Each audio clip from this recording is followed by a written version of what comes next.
of a person who loves Jesus, who is saying, when I look at my natural body, I can't climb the stairs. But what I have, I can make myself available to pick you up, brother, and take you to that place where you can preach. Praise God. And we do the same, praise God. All the time available for a friend. His name is Jesus. Hallelujah. All the time available for my friend. His name is Jesus. Isn't that? Good. Praise God. My friend name? Jesus. My brother Jesus. So you are making yourself available for your friend name? Jesus. You heard that? Hallelujah. Praise God. So when, write down, before we start, let's write down the answers Jesus brings,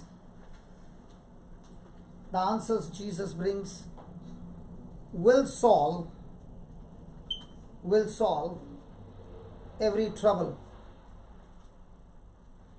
The answers Jesus brings will solve every trouble. Praise God. Is there anybody here with trouble? So, do you want trouble to trouble you? No. Or do you want to trouble your trouble? So, who will teach you to trouble your trouble? Jesus. Did Jesus trouble his trouble? Now, when you look at Jesus on the cross, does it look like Jesus is troubling his trouble or trouble is troubling Jesus? Hello? We all know that Jesus got nailed on the cross. But do you know Jesus also nailed something on the cross? What? Our sin, everything that was supposed to be on us is all nailed on the cross. And Where did you learn that from? From the Bible. Show me where.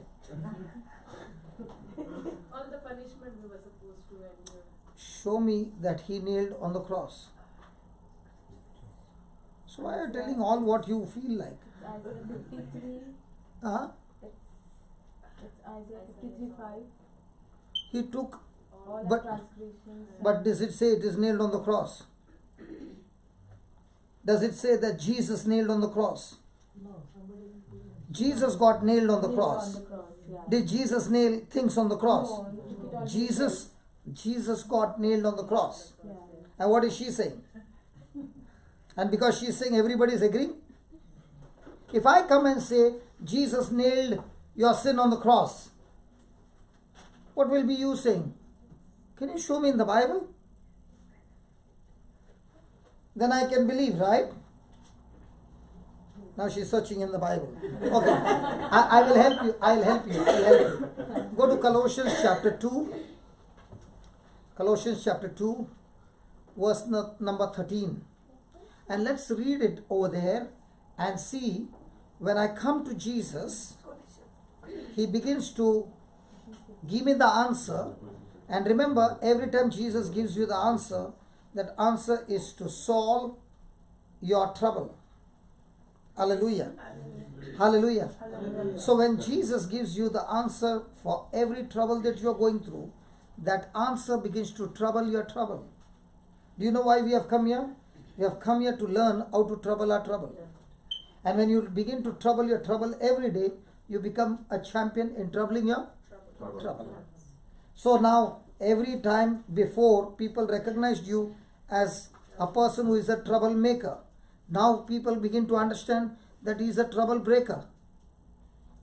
Hallelujah. Hallelujah. So the next time somebody says, what do you do?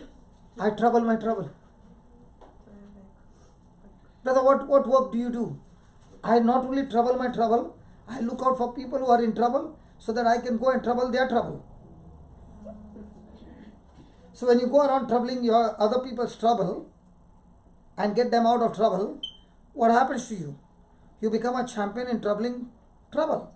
Now, for example, did Jesus trouble his trouble, which came against him? Yeah.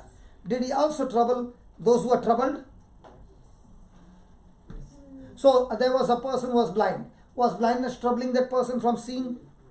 Yes. Did Jesus trouble that trouble called blindness?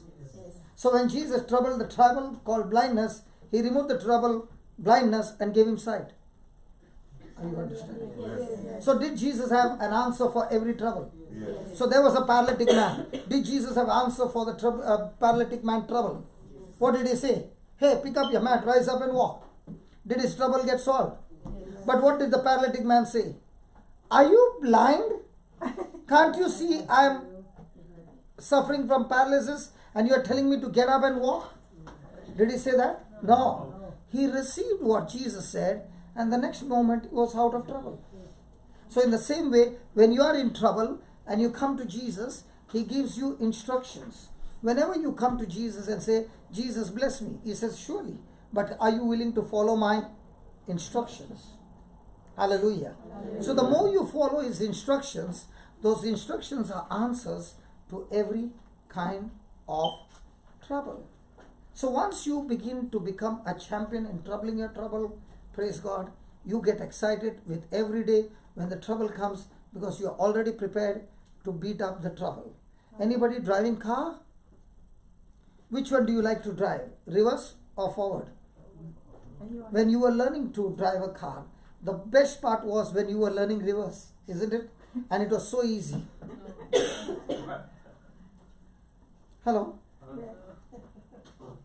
But when you began to practice, did that practice help you to get your license? Were you the same when you first sat in the car to learn to drive and what you're driving today? Is it the same? But with practice, did you become a champion? Now, when you sat the first day and the truck came and stood next to you and you looked out of the window, what did you see? Your head and the truck size tire is the same. Praise God. Did that get you into fear? Hello? Yes. Did you quit? No. Did you practice? Now today if you have to take a reverse, are you bothered? Today when you are caught up in a traffic, are you bothered? Because now you got an answer to your trouble. Praise God. In the same way, Jesus is an answer to every kind of your trouble. Amen. Praise God. Okay, read that Colossians 2:13. You were at one time You were at one time, spiritually dead. what were you? Spiritually dead. So when I was spiritually dead, I was spiritually alive to rebel against God. But I was spiritually dead in relationship with God. Okay?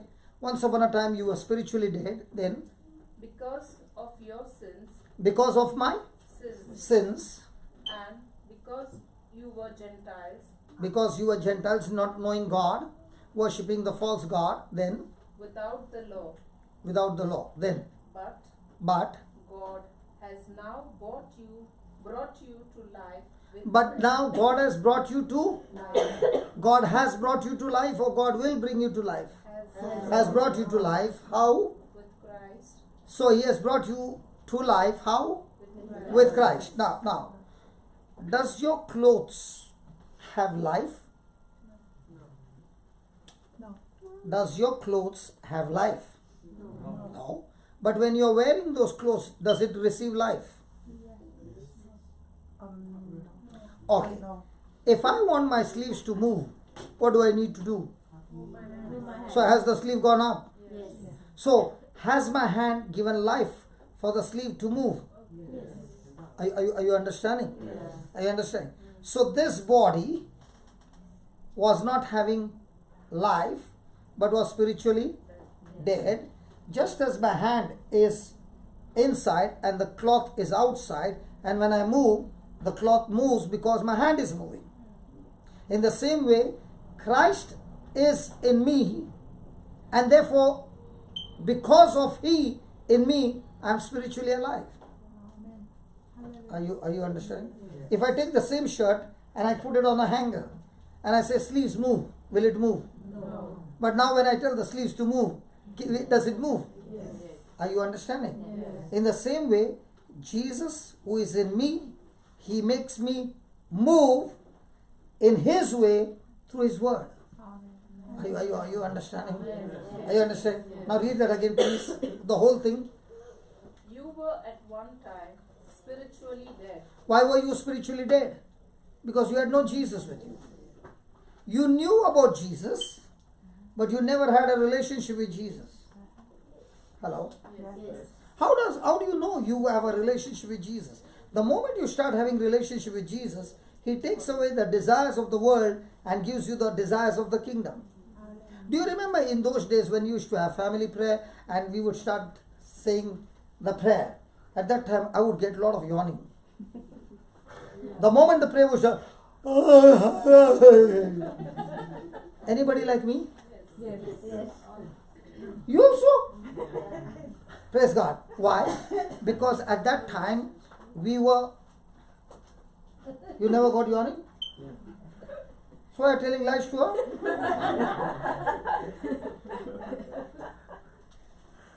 Now only you're telling so many lies. Praise God. Hallelujah. Hallelujah. Why were you getting so many yawnings? Because we were forced to pray, and when the prayer was going on, we would also feel solid sleepy. And sometimes we would go, and from behind another brother would get up, man. Come on. How come that same person would not be able to pray for 15 minutes of the rosary, and today you are sitting from 10 o'clock till now, and even after having lunch, you could have gone, still sitting. Why? Because now it's your relationship with Jesus. Read that again. You were at one time spiritually dead We were spiritually dead because of your sins and because you were Gentiles without the law. Hmm. But God has now brought you to life. So who did the change? God. And how many times you think you are making the change? So God is the one who gave you the grace. God is the one who gave you the faith. Praise God. And now God has brought His Son Jesus inside you by the power of His Spirit.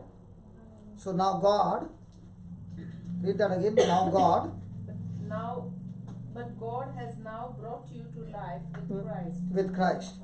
God forgave us all our sins. God forgave us all our Sins. sins, but not your ancestors. All. How many times you feel that there is an ancestral curse on you? Did God forgive our sins or everybody's sins? So is God having any problem of forgiving sins? No, from His side it is all done. But for me to experience that, He said, if you confess and repent of your sins, then God is faithful. He not only forgives you of your sins, but He cleanses you with the blood of His Son, so that now we have fellowship with God. Hallelujah. Hallelujah. So He has forgiven us of all our sins. He cancelled the unfavorable record of He our debts. cancelled the unfavorable record of our debts with its binding rules with His binding rules and did away with it completely by nailing it to the cross. He did away with it by... Completely nailing it to the cross. Okay, let me explain to you what that means. Hallelujah. Hallelujah. When the time of Jesus, when the Romans would imprison a prisoner, when they would put him in the prison, there would be a arrest warrant against him. Have you heard that? Arrest warrant. It is a document to arrest a person and put him in the prison because of some crime. So when the person was put in, that document was stuck on the door. So when any officer is passing by, he doesn't have to ask him what was his crime. When he reads over there, he knows what is the crime. And on the document was also written the consequences of that crime, what is the punishment, and how long he is supposed to be in the prison. So let's say he was there for prison for 10 years. And 10 years he spent his time there, and the 10 years are over. So now, according to that document, is he supposed to be released? Okay. So when he is released, the first thing that prisoner will do is, he'll take that document from the door, go to the one who is in authority and say, I have finished my punishment, and that person will take and put a stamp on it or a seal on it. Now, nobody can ever call that person a criminal anymore because the punishment has been completed. Are you following it? Now, when it came to Jesus on the cross, the criminal who was the worst of the worst, the Romans would not put him in the prison, but would nail him on the cross in public. Why was he nailed on the cross in public? So that when others who watched that person nailed on the cross, they are filled with fear. Okay?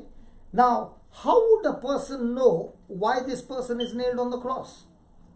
What they would do is, what was the crime of that person, that document would be put on top of the cross.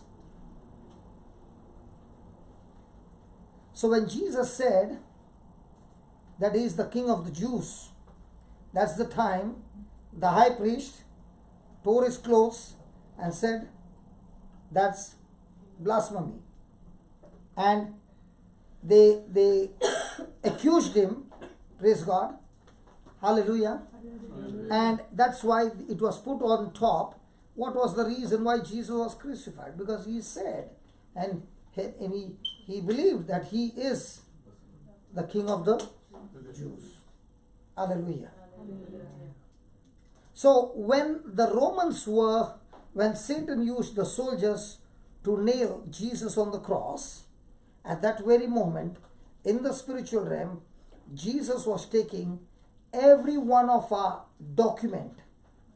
Have we committed sin? No. Who said no?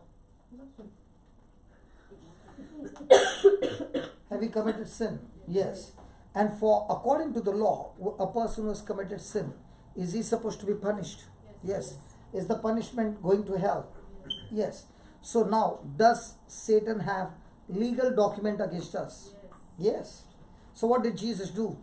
He took that legal document and nailed it on his own cross, saying that the punishment that is given to me is not because I did wrong, but the punishment that is given to me is a punishment for something that I did not do, but I am paying the punishment by becoming a substitute for somebody else.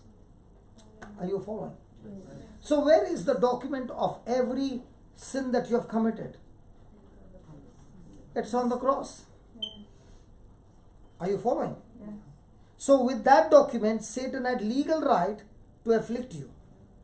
So when Satan was using the soldiers to nail Jesus on the cross, at that very moment, Jesus was also nailing our documents on the cross, and when his innocent, sinless, pure blood was shed on the cross, every document which was against us to be sent to hell, his blood wiped it, erased it, cancelled it, and now when the Father looks at the record, he cannot see anything that is against us.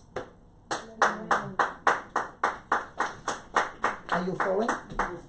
You know, you are not even rejoicing because you did not understand the intensity of the punishment that was due to all of us.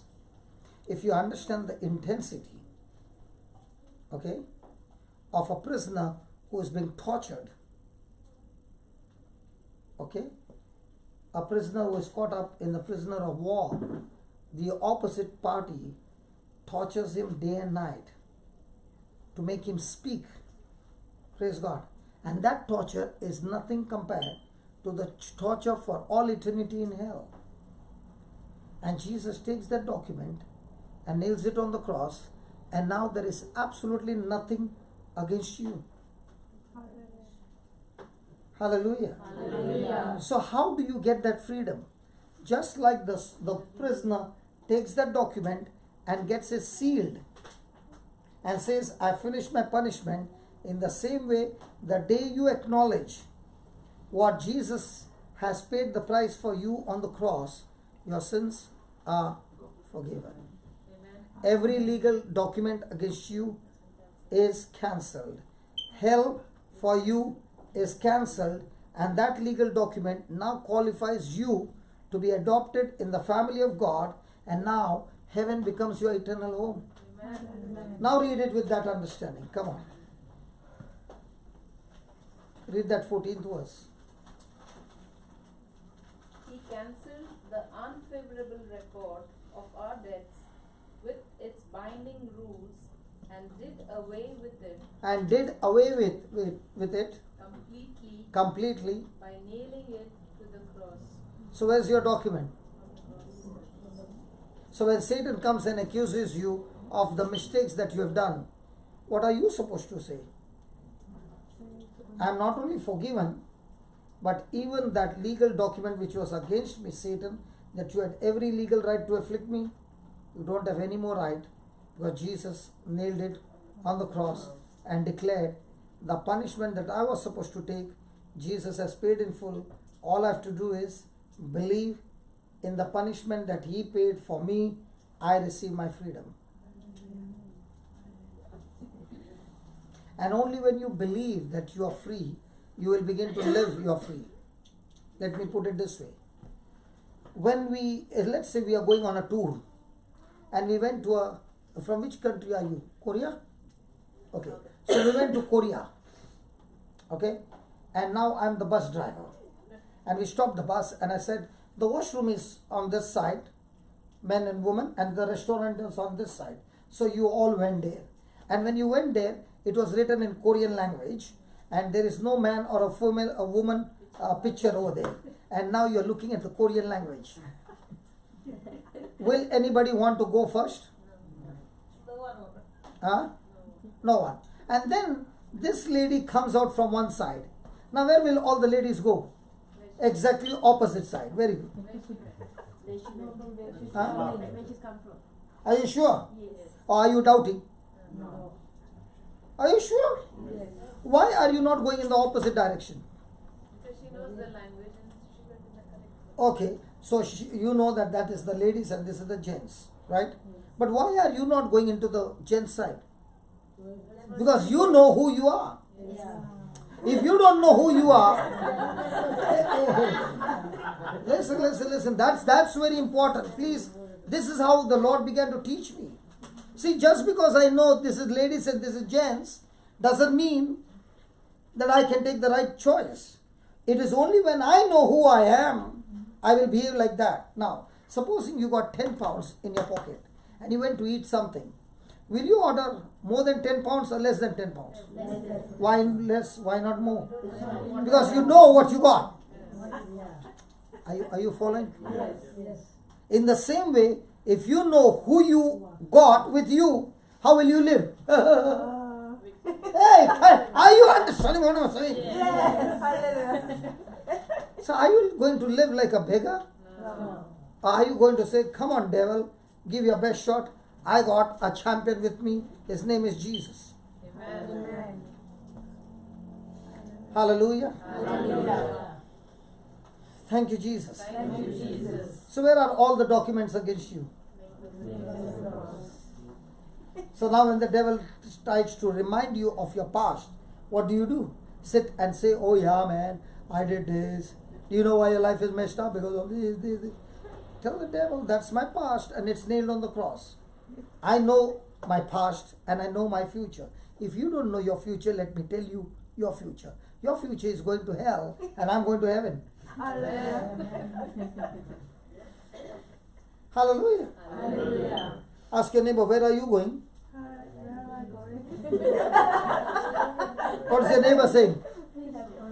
I'm going to heaven. Is anybody saying, I don't know? A person is not sure where he's going only if he doesn't know who is with him. How many of you believe that you're going to heaven because you do all good works? Nobody. So you're not going to heaven because you're a good person? No, she just get one. Are you a good person? So are you going to go to heaven? Yes. Are you reading the Bible every day? Yes. So are you going to go to heaven? Yes. Are you going to church? Yes. So are you going to go to heaven? Yes. Are you doing some ministry work? No. But let's say you are doing some ministry work. Now, are you going to heaven? Yeah. Yes, because you are doing all good ministry work. You will go to hell. Oh dear. Because if you believe all the things you are doing and that's why you are going to heaven, you are surely going to hell. Because you go to heaven only because you believe in the finished works of Jesus on the cross. Amen. Because if you don't believe in Jesus' work and you're believing in your work, you qualify yourself to go to hell. Praise God. Praise God. Thank you, Jesus. Thank you, Jesus. Praise God. Okay, right on. We need to pay greater attention.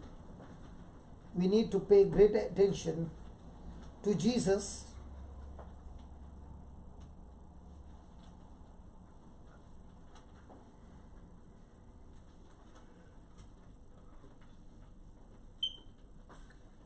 We need to pay greater attention to Jesus as He prepares us,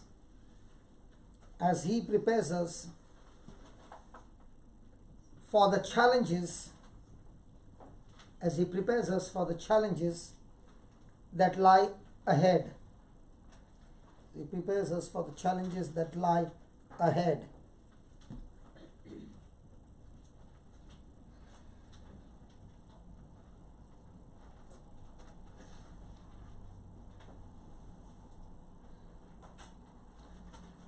Praise God. Let's go to Mark chapter 8.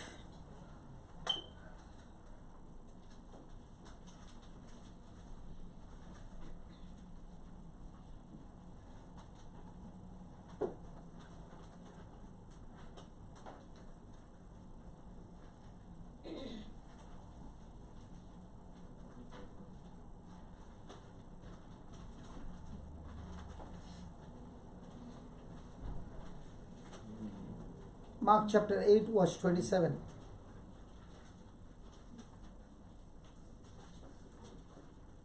Are we ready? 27. And Jesus went out and his disciples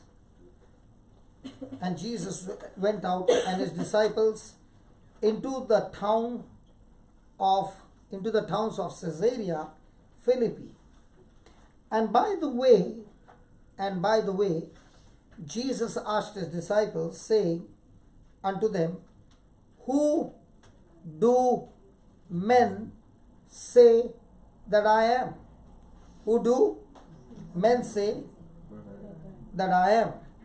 And they answered, John the Baptist, but some say Elijah, and others one of the prophets. And Jesus said to them, But whom say you that I am? But whom say you that I am? And Peter answered and said to him, You are the Christ. Praise God. So what did Peter say? You are the Christ. What did others say? You're John the Baptist, or you are Elijah, or one of the prophets. And Jesus charged them that they should tell no man of him. And he began to teach them that the Son of Man must suffer many things and be rejected of the elders and of the chief priests and the scribes, and be killed, and after 3 days rise up again. Now, in another gospel, when Peter said, "You are the Christ," what did Jesus say to him? Flesh and blood has not revealed it to you, but my Father in heaven. Simon, son of Bar Jonah, flesh and blood did not reveal it to you, but my Father in heaven revealed it to you. And therefore, from now on, you are Petros. You are no longer Simon, you are Petros. What must be happening to Simon now? Right. Nobody, no human being revealed it to you. My Father spoke to you. So what happens to Petros? Praise God. Who spoke to me? Did you hear what Jesus said? I've got direct connection. But now look what happens. And Jesus began to teach them that the Son of Man must suffer many things and be rejected of the elders and of the chief priests and scribes and be killed and after 3 days rise up again. And Jesus spoke that saying openly. And Peter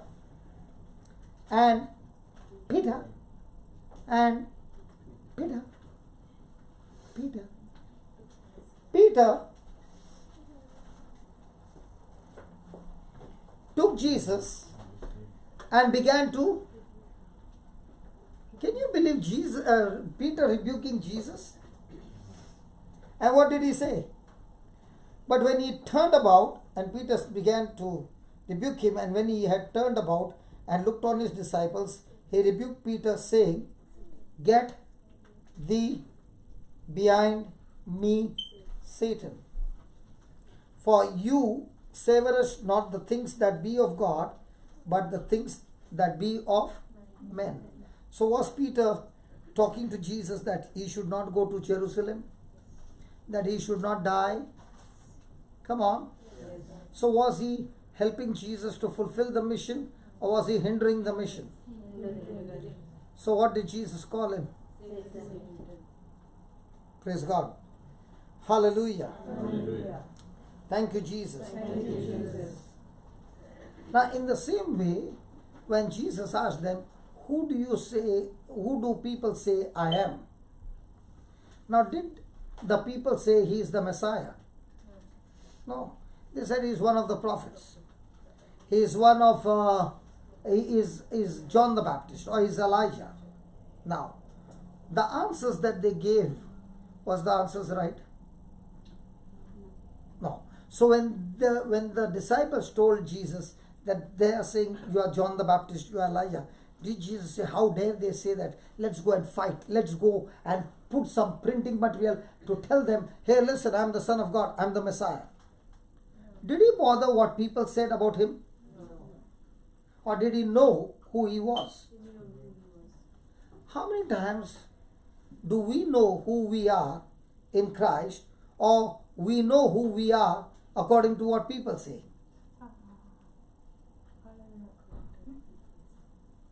Have you been to school? Yes. When a student is all the time making trouble, what do you think the teacher will say to that student? Useless. Good for nothing. Were you my teacher? Nothing good is going to come out of you. Oh dear. Useless fellow. Only making trouble for everybody. First of all, you don't want to study and not even giving anybody to study. Now, because I was not bothered about it, but when the teacher kept saying good for nothing, useless, stupid, foolish, this, that, if I had to keep all that and keep on thinking that that's what I am, I would become that what I am. So when people say, you are too weak, you are not fit for this, look at you, how ugly you look. When I look at you, I feel like yawning all the time. Now, will those words play on somebody's mind? Yes. Hello? Yes. I know a person, when he became spiritually born again, he said these words to me. He said, when we play cricket in Bombay, we always have small places to play. And the gutters are open in Bombay. In Goa, I don't see the gutters at all.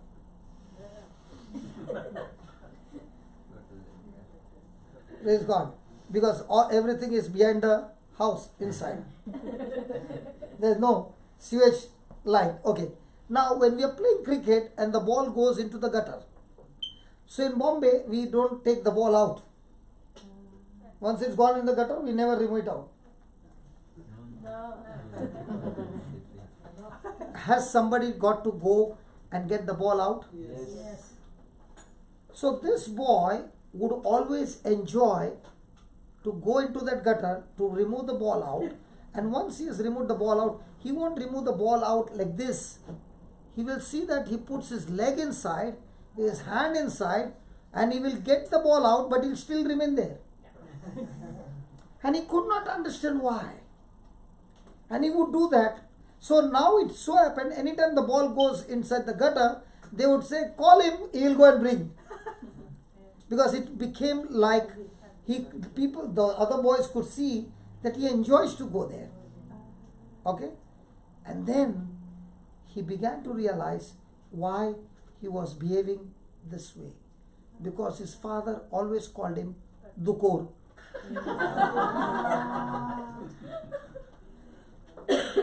He would always call him Ailo Dukor. So what did he begin to behave? Like a Dukor.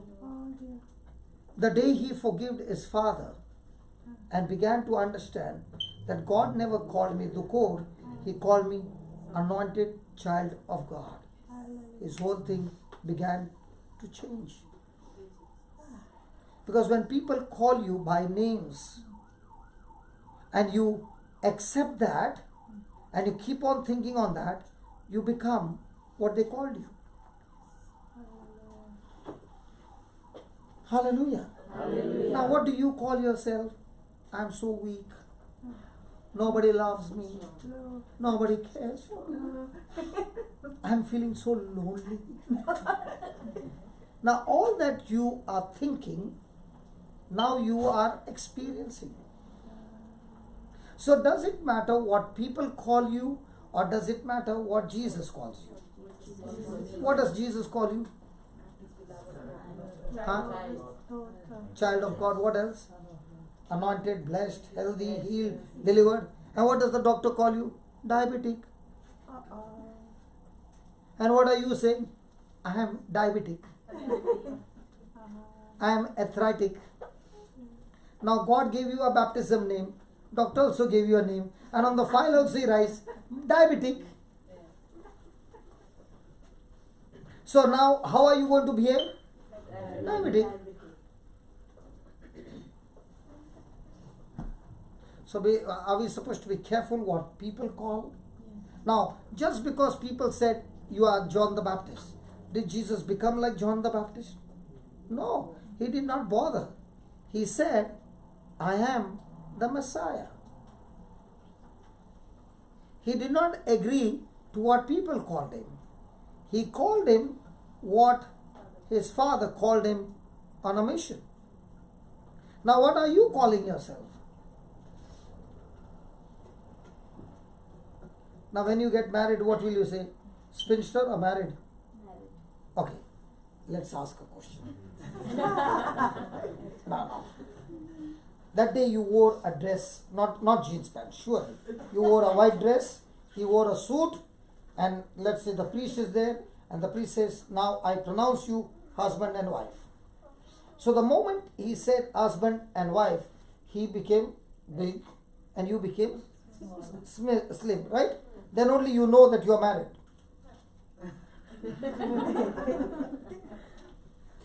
When the priest said you are married after that mass, do you feel any change in you? How does she know? She's not even married. Listen, even after getting married, there is absolutely no change in the physical. Right? But are you willing to go on a honeymoon? Is your parents allowing you to go? Yes. Yes. But are they allowing you to go now? Are you understanding what I'm saying?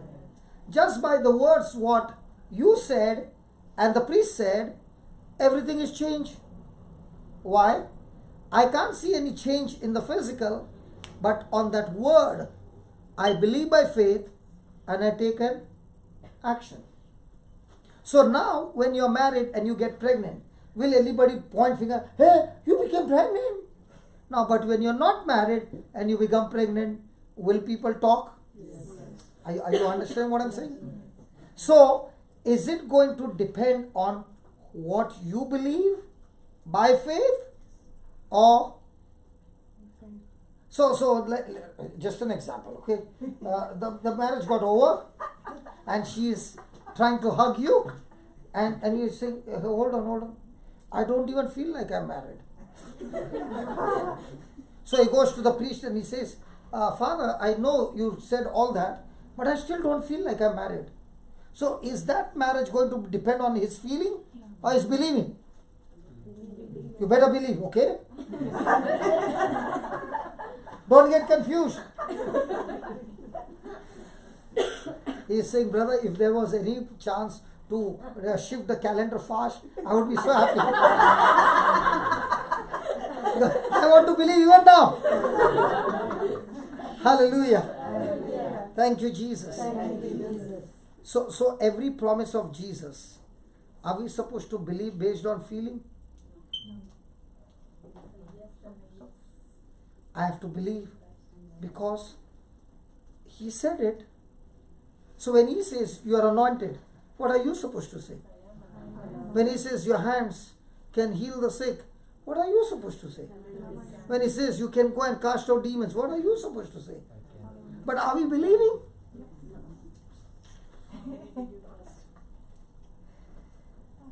And that is what happened in my life. There were people over there I joined the Konkani group and I was the youngest in that at the age of 33. Because most of them who were there in the Konkani group were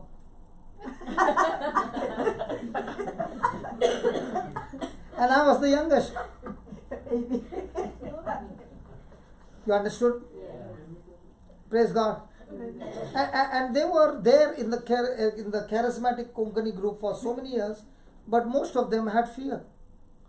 They would never lay hands on and pray because they would say, be careful, that will come on you. So what was their belief? And if they have fear, do you think any signs and wonders will take place? So I was the youngest and I was all the time full of adventure, and I would lay hands and they began to say to me, you better be careful, that sickness will come on you. Now I don't know the Bible, so what did I do? I went home and in 1 week time finished the whole New Testament to find where it was written. It was not found. So I came and said, if you want to believe, you believe. I won't believe. I will go. And I began to go. After years and years, I see them, they're still in the same place. What is the reason they are in the same place? You mean to say God is not helping them? Or are they not believing? They are believing what people said. They are not believing what Jesus said. So most of the time we are believing what? And that's why we are in bondage. Hallelujah. Hallelujah. Thank you, Jesus. Thank you, Jesus. Praise God. Praise God. So write down. Don't worry about what others think about you. Don't worry about what others think about you. Look at Jesus. Look. Look. And Jesus. Look. And Jesus. Look. And Jesus. Look where? Look at Jesus, not others. Not others. To decide who are you. To decide who are you. Praise God. Can I share one testimony? It just came to me. Now, when I was in school, there was one particular teacher. She loved me a lot.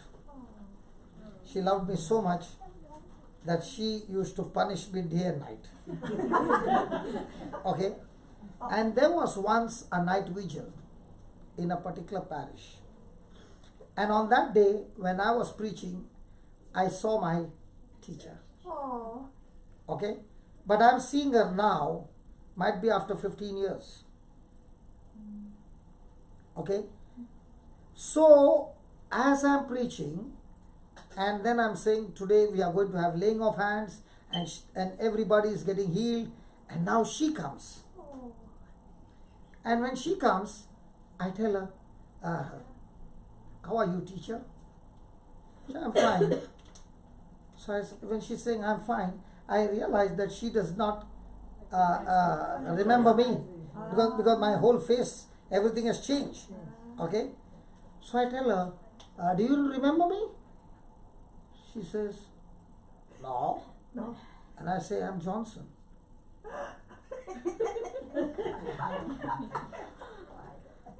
She is frozen, and then I see her eyes are full of tears. Oh.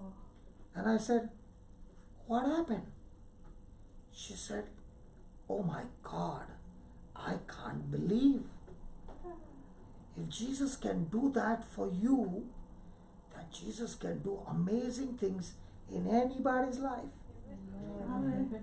And then I said, teacher, what do you want me to do now? She said, I see so many people getting healed. I said, yeah, they are getting healed because I've become a good boy.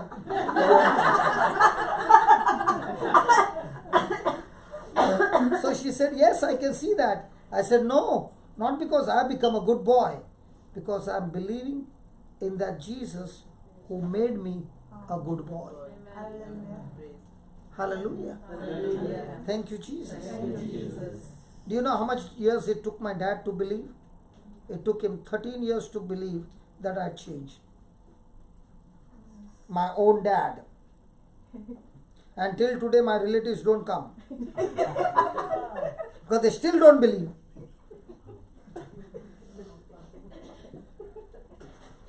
Hello. So whether they believe or don't believe, does it change me?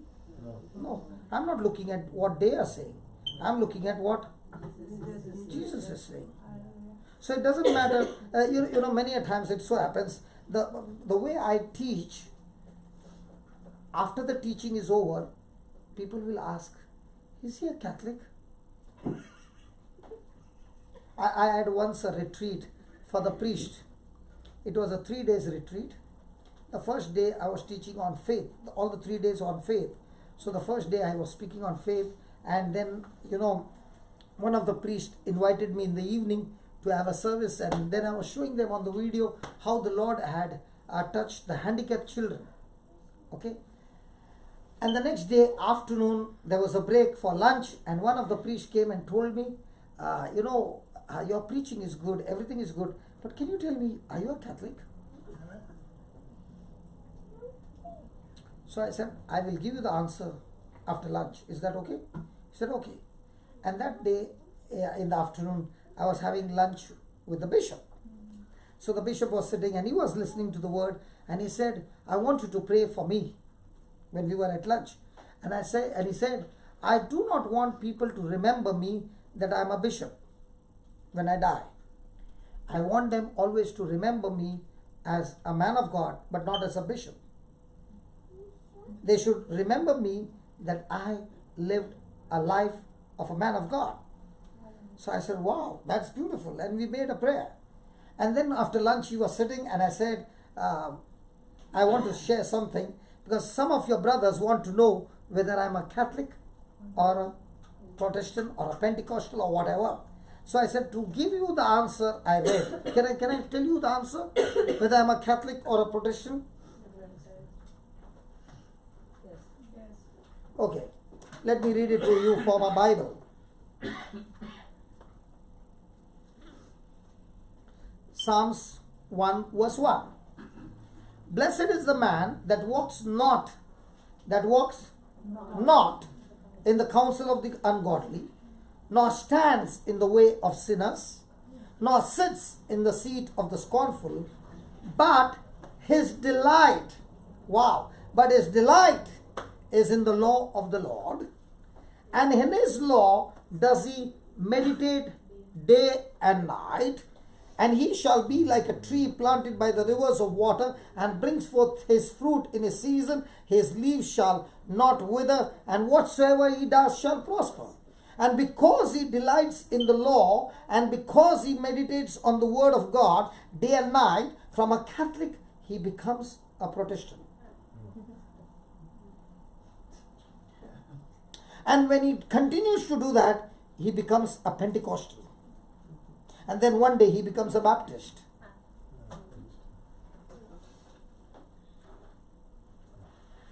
Why are you looking at me like this? I'm reading from the Bible. And all of them started laughing. And I said to them, what you think is your problem? What I learned in the Bible is a person who is connected to God meditates on the word day and night. He delights in the word day and night. And the more he delights in the word day and night and meditates on the word day and night, he is like a tree planted by the rivers of living water. His leaves never run dry. You know what does that mean? The leaves are always for the tree. The fruit is always for others. So the leaves produce what? Food for the tree. We learned in school, right? So if my leaves never run dry, that means blessings of God in my life is on a daily basis. And when I'm producing fruit in my season, it means I'm not only blessed, but now I'm a blessing for others. And now whatever I do, the Bible says, it shall prosper. So does it matter what people say about you, or does it matter that you are focused on Jesus, his word, and meditating on his word, and talking his word, and living his word? Now you know who you are and what is going to happen in your life. Hallelujah. Hallelujah. So do you know your future now? Yes. How do you know? If I am delighting not in the word, but I am delighting in the things of the world, I am delighting on what she did to me, what she did not do to me, how she treated me, and what insult she did to me. And if I am meditating on all that now, I am like a tree planted by poison. My leaves are all worn out. The fruit that I bear is always all the works of the devil. And now whatever I do shall fail.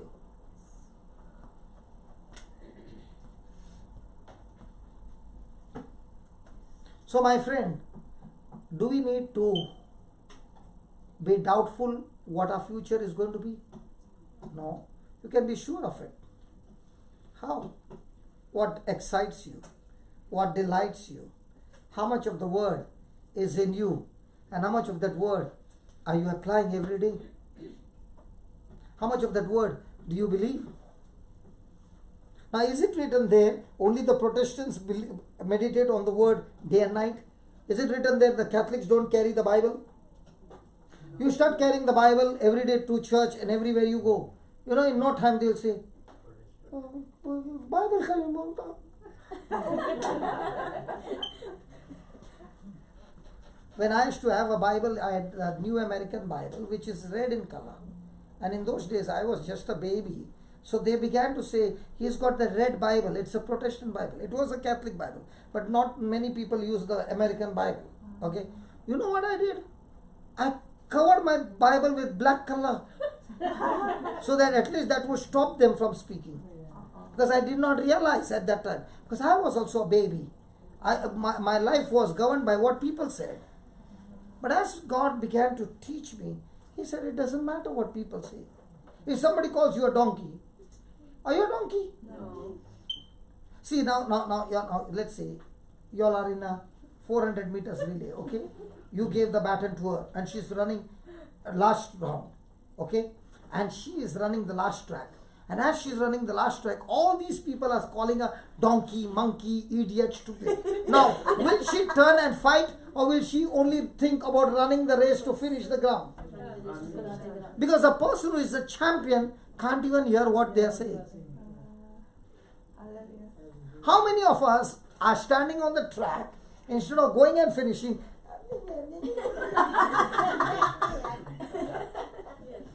Won't it look stupid? This poor man, not poor, this anointed man ran all the distance and gave her only 100 meters to run, and with that baton she has to finish, and the lead is so much. Okay, or even if she walks, whether it's cat walk or dog walk or camel walk, what walk, but if she just walks up to there, she still is a winner. But now she's standing there. Isn't our Christian life like this? How many years we are standing on the track but never going in the finishing side? We are standing at the stadium and screaming and shouting. Yes, brother? Hallelujah. Is it making sense? Yes. Now when I am giving you an example, we are laughing, but aren't we living like that? My next door neighbor, who cares what they think about you? Look at what Jesus thinks about you. What Jesus calls you.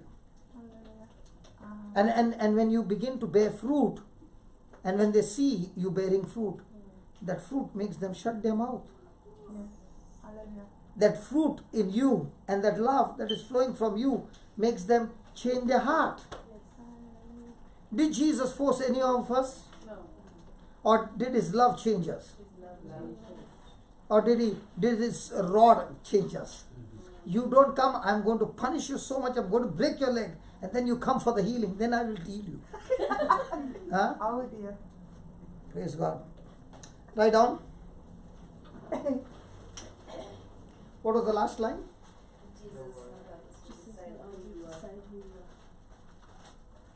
What? Jesus? Don't worry about what others think about you. Look at Jesus, not others decide who you are. Write down. Let Jesus ask you questions. Let Jesus ask you questions. Be honest with him.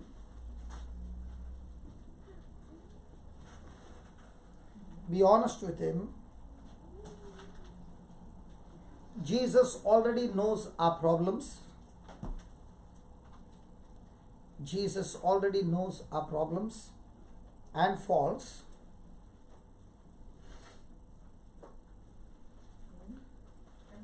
And faults. Listen to what he says.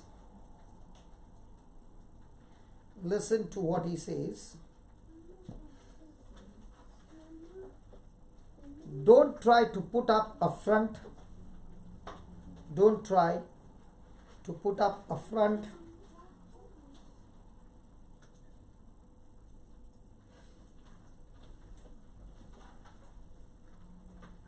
Or give him all the right answers.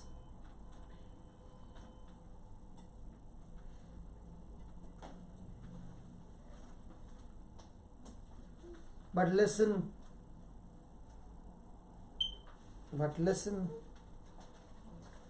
Jesus wants us to come.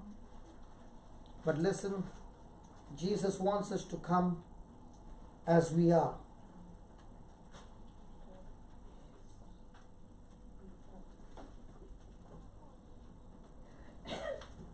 Come to Jesus as we are. Praise God. Hallelujah. Hallelujah. Now tell me honestly, now when we are studying the Bible and we are asking you questions, do we give the oral right answers? Yes. So you already know the answers.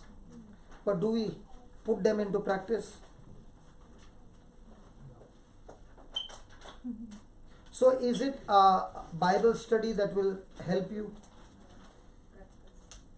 Hello? In other words, does the Bible study give you the knowledge of God? Yes. Will that help you? Yes. Will that save you? Will that heal you? Yes. No. only the knowledge that is put into practice we read. For example, the husband is an electrician, expert. But in his house, are electric problems solved? No. You just check. If a person is an electrician, he will go around solving everybody's problem, but his wife will be saying, that switch is gone, he has not yet repaired it. He has just put a tape and... Hello, are you understanding? No? Yes. So does he have knowledge to fix it up? Yes. But is he using that knowledge? Because even if he fixes up, is he going to get money from his wife? No. But what about the dead side he goes? I have seen this happen, you know. A person is of one particular profession. He will be doing that same thing for everybody. But when it comes to his own house, it's lying down like that only, broken. Correct? How do you know my this? My dad is an electrician. Otherwise, Your dad is an electrician and all the wires are hanging. But in other places, it's all insulated inside. Correct? And Bama must be saying, correct? So does he have the knowledge? Yes. But is he applying the knowledge at home? And so many wives are saying, brother, yeah, my husband has got so much of knowledge in other activities, but he will never do. Hallelujah. So does knowledge give you freedom? Does it help you? No. Unless you put it into practice. Praise God. So my time is up. What's the time? 4 o'clock? Exact number 420. Why are you laughing? What did you understand? You know what is 420? It's 420.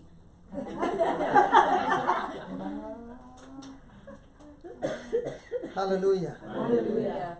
Oh Lord, there's so much of joy, there's so much of happiness in studying your word. And Lord, you have given us rich manna from heaven. And now, as we depart from this place, we are so thankful for every one of us, especially the household, for giving us this place. And we thank you, Lord, that the seeds that have been planted, these seeds will surely produce the harvest in those people's life who are willing to apply this truth in their life. We thank you, we praise you, Lord, that when I see them again, I will see them beautiful garden with beautiful fruits bearing in abundance in Jesus' name. And not forgetting this young couple, Lord, that even before they get married, they will be such a blessing to other youth who are also on the journey to get married, that they will draw them into the word so that they start their marriage foundation on the word of God. In Jesus' name, amen. I'll tell you, I'm not prophesying, but this is what I want to tell you. When I go to attend a wedding, okay, and I see that there is a lot of decoration, everything is good. There are so many priests who are there to bless the nuptials and everything. But the boy and the girl are both worldly, have got nothing to do with the word. Do you think such a marriage will be blessed? Do you think it will last? Hello? Before the honeymoon ends, it's already in trouble. Why? Because their knowledge is worldly, and that's why the decisions are going to be worldly. And if the decisions are going to be worldly, are they going to experience marriage in abundance or marriage in destruction? I'm not putting pressure on you. So, in my own life, I saw two of them were in the team and they got married. And when they were getting married, their friends also got married.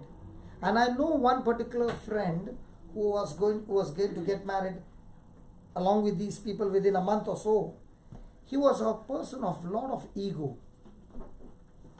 And I said, I'm not cursing, but I said to these two who are coming for the retreat, they called him, but he would not come. So I told him, the way he is living now, and if he continues to live the same kind of style after he gets married, I don't think so the marriage is going to last even 6 months. So did I prophesy or did I see the fruit? Did Jesus say you will know the tree by the fruit? So if the fruit is wrong, that means the root is wrong. And if the root is wrong, will there be a blessing? His marriage broke. Okay? After that, he decided to get married again. But his same ego and all that did not change. Do you think now getting married the second time it's going to bless? It broke again. So before I can see the downfall and the destruction, God has already given you the roadmap and saying, if you follow this map, you are reaching my destination.